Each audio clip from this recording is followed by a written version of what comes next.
Have you ever started moving in the direction you felt God was leading, but then halfway down the road, something didn't feel right anymore? You obeyed, you're moving, you're trying to be faithful, but then suddenly the situation shifts. The road gets unclear, and you don't know if you should push through or pause and ask God what to do next. That's where I found myself in my quiet time this week. In Matthew chapter 2, Joseph, returning from Egypt, taught me something about following God one step at a time. All that coming up right after this.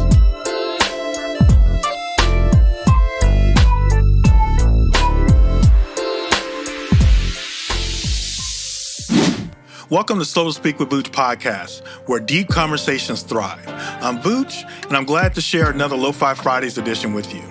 Today I'm reading Matthew chapter 2, verse 19 through 23, and reflecting on why God sometimes leads us step by step, not with the full plan, but with the next step.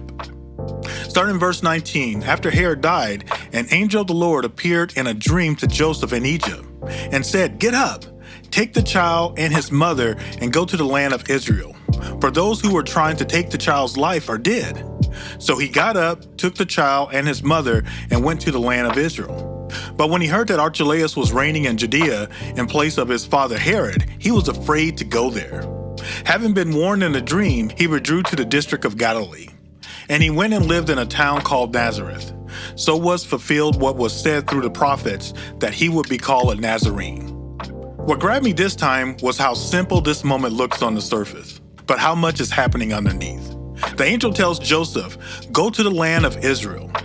Now that's a clear direction. Joseph obeys. He starts the journey north from Egypt back home. But on the way, something changes. Verse 22 says, "But when he heard that Archelaus was reigning in Judea, he was afraid to go there." Now this is important.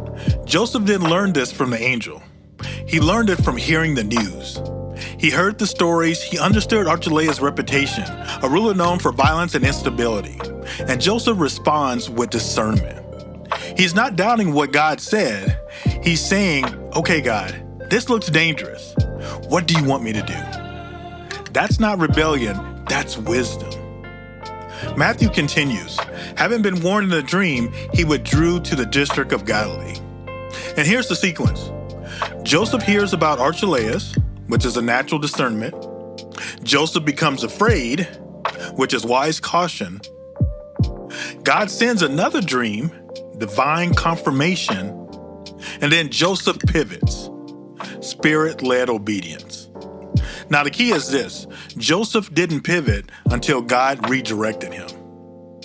Now before we go any further, here's something that helps the whole story make sense. When angel said, "Go to the land of Israel," he meant the entire territory, not a specific region. See, in the first century, Israel was divided into regions like states. Galilee in the north, Samaria in the middle, and Judea was in the south. Now, Judea is where Jerusalem and Bethlehem are, the part ruled by Archelaus, the violent son of Herod. Galilee is the northern region, still part of Israel, but ruled by Herod Antipas, who wasn't as violent. So when Joseph learns Judea is unsafe, and then God confirms it in a dream. So Joseph doesn't leave Israel. He doesn't step outside of God's will. He simply settles in a safer part of Israel, which is Galilee. This wasn't Joseph abandoning the mission. It was God refining the route. So as I sat with this message, I saw a pattern, how God leads. 1, receive the word. The angel says, "Go to Israel." God gives a direction. 2, obey what you know. Joseph starts moving immediately. 3, notice the tension. He hears about Archelaus. Something doesn't feel right. 4, return to God for clarity. This is where Joseph pauses. God responds with another dream. And 5, pivot only when God redirects. Joseph goes to Galilee, a pivot God initiated, not Joseph. This is how God often leads. One step, then another word, then the next step. Not all at once. It's not a blueprint. It's a relationship. What hit me personally is how quickly I pivot when things don't go as expected. There have been some moments when I felt God nudged me towards something, a project, a plan, a direction. I felt clarity, I felt peace, and I started moving. But once the results slowed down, or things didn't look the way I pictured, I pivoted on my own. Joseph didn't do that. He didn't panic. He didn't force a new path like Abraham and Sarah did when they got tired of waiting on God. See, God promised them a son, but after years of silence, they created their own plan through Hagar. And the consequences brought pain and division. Joseph didn't rush ahead like Saul, Israel's first king.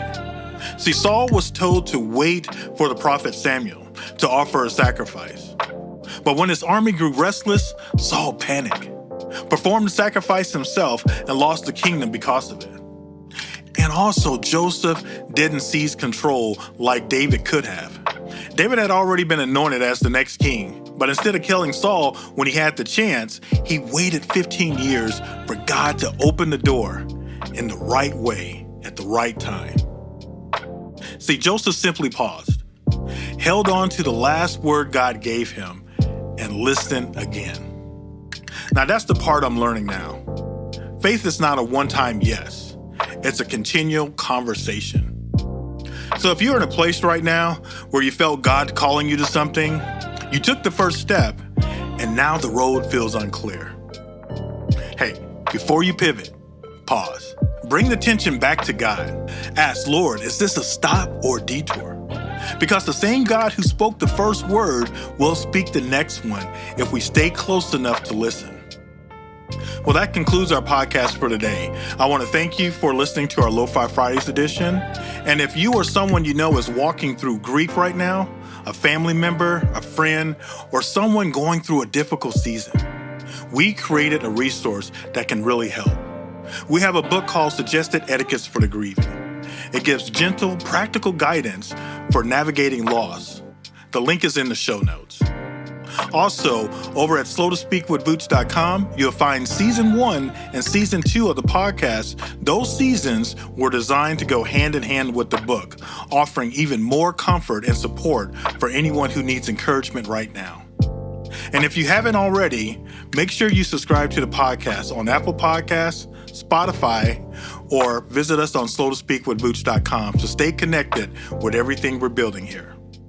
With that, slow down, speak truth, and trust the path God has put you on. Vooch out.